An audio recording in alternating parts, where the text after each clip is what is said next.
Friends, मैं हूँ Shilu and welcome you all in Shilu's दुनिया। आई होप आप सब अच्छे होंगे, हैप्पी होंगे, अपनी लाइफ में बिज़ी होंगे। आज हम एक ऐसे सब्जेक्ट के बारे में बात करेंगे जो रिश्तों से जुड़ा हुआ है।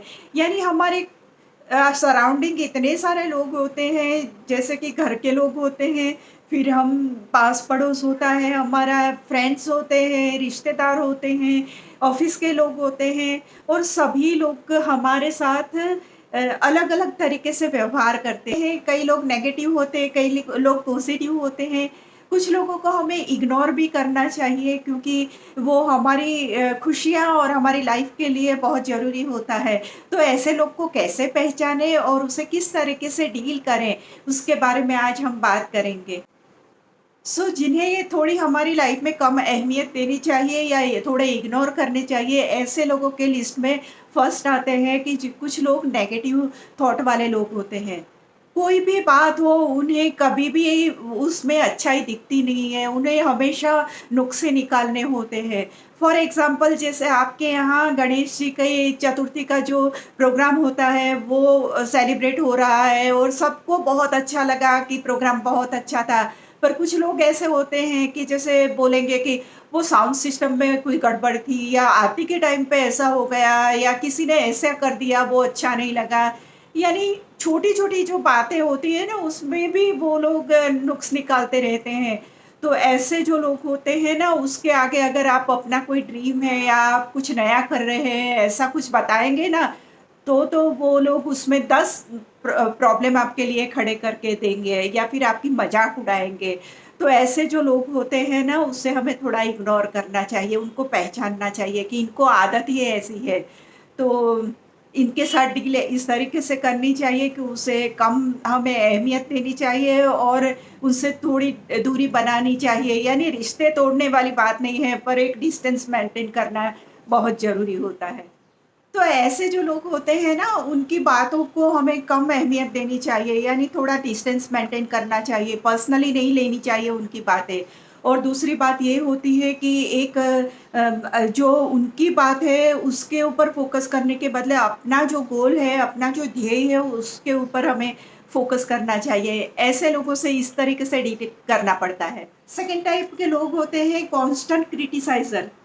यानी आप किसी बात में तरक्की कर रहे हैं या आप कुछ नया कर रहे हैं, तो आपको वो इतना क्रिटिसाइज़ करेंगे कि देखो ये जो आप कर रहे हो ना, ये गलत है, कल को लोग आपकी मज़ाक उड़ाएँगे या फिर आपको इतना नीचा दिखाने की कोशिश करेंगे कि आपका कॉन्फिडेंस डाउन हो जाता है। उस तरीके के लोगों से भी हमें थोड़ा दूर रहना चाहिए।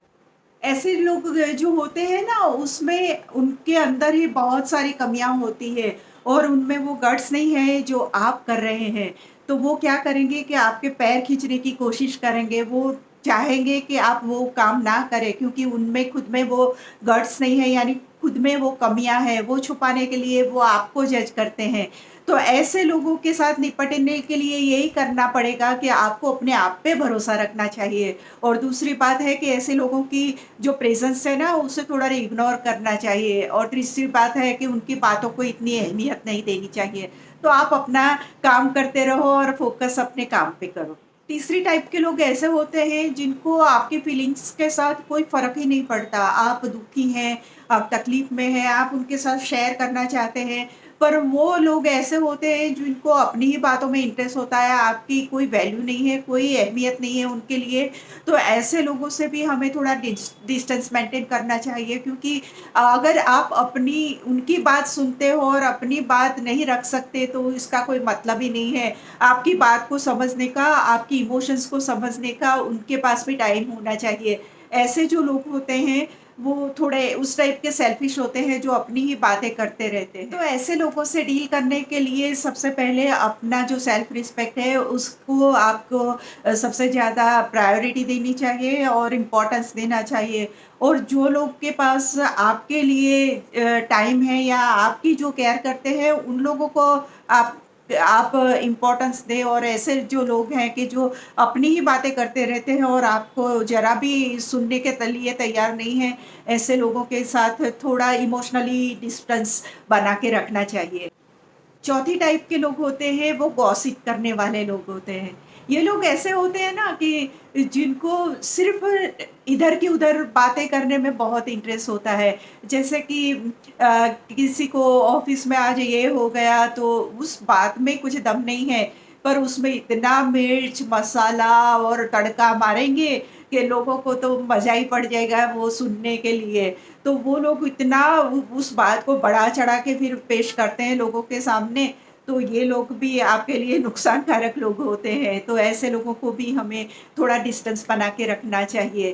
फिर इन लोगों की ये भी आदत होती है, जैसे आपने किसी दिन कोई इमोशनल होके आपने कोई अपनी सीक्रेट्स बात उसको बता दी, तब आपको इतना कॉन्फिडेंस देंगे वो लोग कि अरे चिंता मत कर, मैं किसी को नहीं बताऊँगी, कैसे कैसे ऐसा नहीं होगा, तू टेंशन मत ले।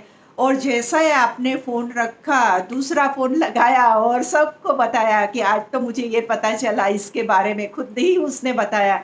यानी आप फिर टॉक ऑफ द टाउन हो जाओगे। तो ऐसे लोगों को भी हमें थोड़ा डिस्टेंस मेंटेन करके रखना चाहिए। अब ऐसे लोगों से डील करने के लिए हमें सबसे पहले तो थोड़ा कन्वर्सेशन उनके साथ कम करना चाहिए। दूसरी बात, अपनी सीक्रेट्स जो है, ऑफ़िस की सीक्रेट्स है या पर्सनल लाइफ़ की है या फिर फैमिली की है, कोई भी उनके साथ शेयर नहीं करनी चाहिए। और तीसरी बात ये है कि इन लोगों के जो साथ हम बात करते हैं ना, उस टाइम पे बहुत टैक्टफुली हमें जो टॉपिक होता है ना, वो चेंज कर देना चाहिए। यानी उनकी पकड़ में ही नहीं आना है, उनको कुछ हमें बताना ही नहीं है। 5वीं टाइप के लोग ऐसे होते हैं जो सेल्फ़िश होते हैं। यानी जब उनको ज़रूरत है हेल्प की या इमोशनल सपोर्ट की या उनको किसी भी तरीके से थोड़ी आपकी ज़रूरत है, तो आप वो दौड़े-दौड़े आपके पास आएँगे और आपसे वो मदद ले लेंगे।